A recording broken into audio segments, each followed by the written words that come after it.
Yo, when you first launch Beatmaking Virtual, this is the screen you're gonna see. You can see 3 buttons: try, buy, and quit. If you click try, that's the full version for 14 days. So anything you do will save, and you can play with it and do all that while you're waiting on your activation.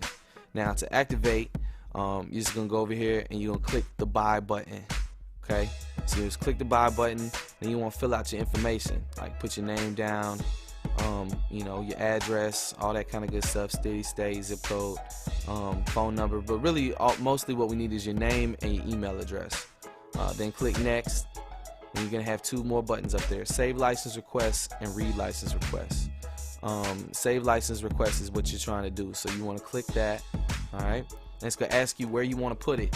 Put it somewhere where you know where it's at. It's gonna save a file, so it could be your documents. In this case, I'm gonna put it on my desktop.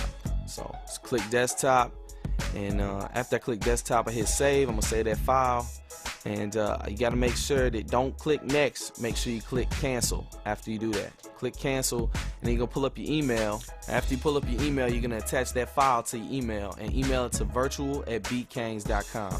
That's virtual@beatmaking.com, and then they will send the activation back in a day or 2. Okay, so now when you're ready to get set up, if you're on a PC, then you need to watch this. If you're on a Mac, don't even worry about this.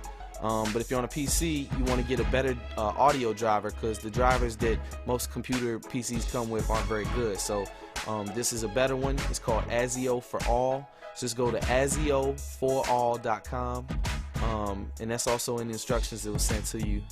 And you just click the English version. You're going to want to download that file and install it, then restart your computer, and then you'll be ready to go. So you have ASIO for All set up and installed. Restart your computer, then launch Virtual. If you're activated, then just launch it. If not, just hit try, and that's the full version. And you're going to click the system button. Alright, this is how to set up all your audio and your MIDI controllers and anything else that you want to do. Everything controls from the system button.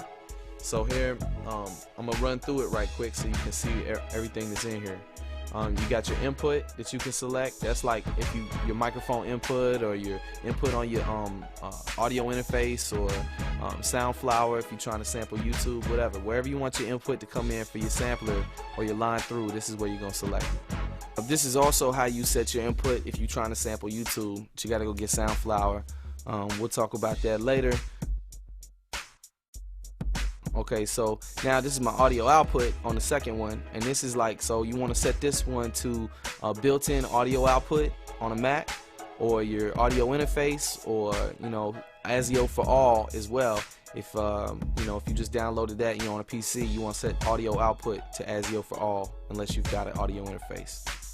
And then buffer size, that's just if you got a real slow computer, you want to raise the buffer so it'll perform better. If you got a real fast computer, you can set it down to 64/32.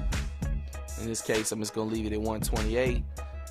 It's not something that you necessarily have to mess with too much once you set it once. And then your MIDI input channel, you just click on that, and then that's how you can select Rolling Phantom or your pad controllers or whatever. If you're using like an MPC or a pad controller, transpose MIDI notes is what you want, and you want to set it to 36, and this will give you the drum sounds on those pads. If you're on a keyboard, turn that off. Like say if you got, you know, like a keyboard or a Phantom or something like that, turn that off. Only use that if you got a pad controller. And you get your MIDI output. This is if you want to control an external sound module or a keyboard or something like that. You can actually sequence an external sound module or a keyboard or Phantom or something like that with Virtual. Next, you got pitch bend. This sets your range of the pitch bend. So like say if I want a traditional whammy, I put it on 2. If I want like some crazy, really whacked out pitch effects, I put it on 12. I can set whether it's either for track or global. Track means it only affects the pitch of the track. Global means that it pitches up and down the whole beat. And then I could set my PPQ, that's parts per quarter note. Most of the time you're just gonna leave that on 96. And it give you that MPC style feel, that old school feel. Alright, so then I got user data path here. This is important. I'm gonna show this to you right quick. User data path, that's where you gonna store all your stuff. So you can change what folder that you store all your samples in and everything. So I just gonna scroll out here. I'm gonna create a new folder. I can name it whatever I want, and then I just choose that folder, from the user data path, and that's where all my stuff will be stored. You see, I click the kit button next or whatever, and then I go back out and I find that file, and I put all my samples in there, all my drum kits and patterns, everything is stored in that folder that I created, and I set it in user data path in system. See, there's all my stuff, all my exports go in the sample folder. All the samples that you take and that you make go in the sample folder if you ever want to drag them out. So that's all the system stuff and activation. Let's get all the boring stuff out of the way. That's pretty quick and painless though, less than 6 minutes, you know what I mean? If you ain't never made a beat before, it's cool. We're gonna show you the way. If you already make beats and you're doing your thing, then we got some other videos too, and more advanced stuff. But we're gonna walk people all the way up from the basics, all the way up to, doing craziness. So stay tuned for the next video. We're just gonna go over the features and then get y'all up and running on this thing so y'all can start making hits. Alright, that's the plan.